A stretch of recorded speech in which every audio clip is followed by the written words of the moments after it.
বিদেশী হ'ব পাৰে, বিনিয়োগকাৰী কিয় বিদেশী হ'ব নোৱাৰে? এগৰাকী বিদেশী নিয়োগটো তেওঁৰ সহধৰ্মিনী হিচাপে লৈছে। তেওঁৰ বা অসমৰ তাৰ কাৰণে কিবা ক্ষতি হৈছে নেকি? বিদেশী বিনিয়োগকাৰীক লৈ আপত্তি তোলা কংগ্ৰেছ সাংসদ গৌৰৱ গগৈক উভতি ধৰিলে অগপ নেতা মনোজ শইকীয়াই। আচলতে সংসদত গৌৰৱ গগৈয়ে যথেষ্ট চিঞৰ বাখৰ কৰে, ডাঙৰ ডাঙৰ কথা কয়। আৰু গৌৰৱ গগৈ যে এতিয়াও ৰাজনৈতিকভাৱে অনভিজ্ঞ হৈ আছে, তেওঁৰ যে দক্ষতাৰ অভাৱ ঘটিছে, সেই কথাটো আকৌ এবাৰ প্ৰমাণিত হ'ল। বিদেশী বিনিয়োগকাৰী অসমত আহিলে অসমৰ ক্ষতি হ'ব। ভাৰতবৰ্ষৰ অন্যান্য ৰাজ্যবোৰত তাৰ উন্নয়নত বিদেশী বিনিয়োগকাৰীয়ে ক্ষতি কৰিছে নেকি, সেই কথাটো তেওঁ প্ৰথমতে তথ্য সহকাৰে দাঙি ধৰক।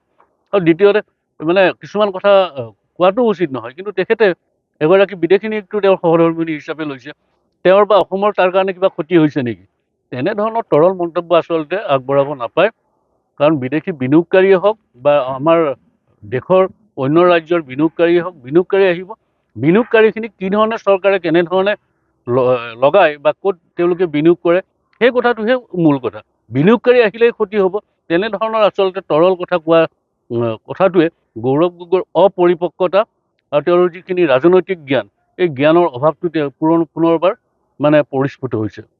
অসম চৰকাৰ তথা মুখ্যমন্ত্ৰী ডাঙৰীয়াৰ নেতৃত্বত এডভান্টেজ আছাম 2 যি ধৰণে আয়োজন হ'ল, আমি অসম গণ পৰিষদ দলৰ তৰফৰ পৰা পোনপ্ৰথমে মুখ্যমন্ত্ৰী ডাঙৰীয়া আৰু ৰাজ্য চৰকাৰক আন্তৰিক ধন্যবাদ আৰু কৃতজ্ঞতা জনাইছোঁ।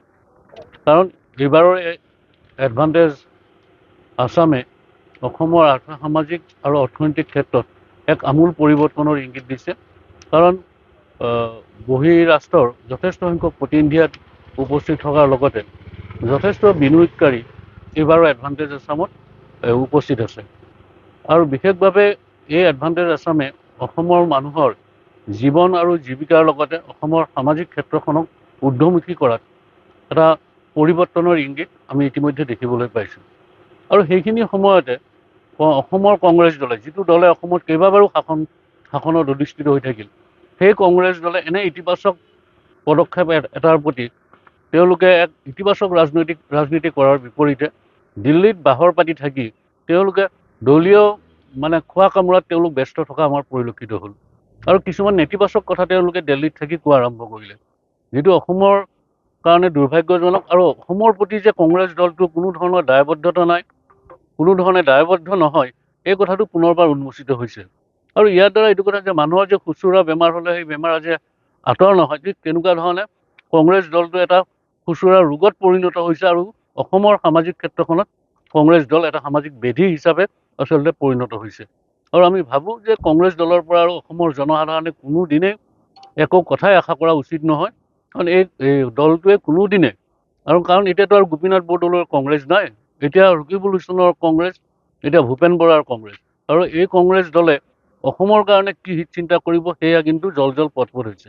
আৰু সেইকাৰণে আমি আজি এই সংবাদমেলৰ জৰিয়তে অসমৰ জনসাধাৰণকো আহ্বান জনাইছোঁ যে এডভান্টেজ আছামৰ যি সুফল, মুখ্যমন্ত্ৰী ডাঙৰীয়াৰ কাৰ্যদক্ষতাৰ কাৰণে, মুখ্যমন্ত্ৰী ডাঙৰীয়াৰ সুনিপুণ পৰিকল্পনাৰ কাৰণে এই এডভান্টেজ আছাম সফল হ'ল।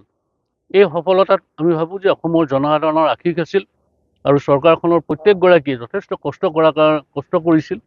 আৰু সেইকাৰণে এই এডভান্টেজ আছামে অসমৰ অৰ্থনৈতিক কাঠামো শক্তিশালী কৰাত এক বিশেষ ভূমিকা গ্ৰহণ কৰিব। আৰু সকলো খণ্ডতে, অকল স্বাস্থ্য, শিক্ষা, কৃষি, পশুপালন বুলি নহয়, সকলো খণ্ডতে এই এডভান্টেজ আছাম এটা নতুন দিগৰ সূচনা কৰিব বুলি আমি আশাবাদী। অসমৰ সংবাদ জগতখনৰ বাবে এক সুখবৰ।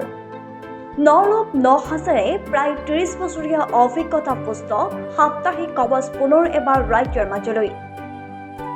স্বত্বাধিকাৰী প্ৰণীতা কলিতাৰ দ্বাৰা প্ৰকাশিত আৰু অমৰজ্যোতি প্ৰিণ্টাৰ্ছ, গুৱাহাটী কমাৰ্চ কলেজৰ বিপৰীত ফালে মুদ্ৰিত।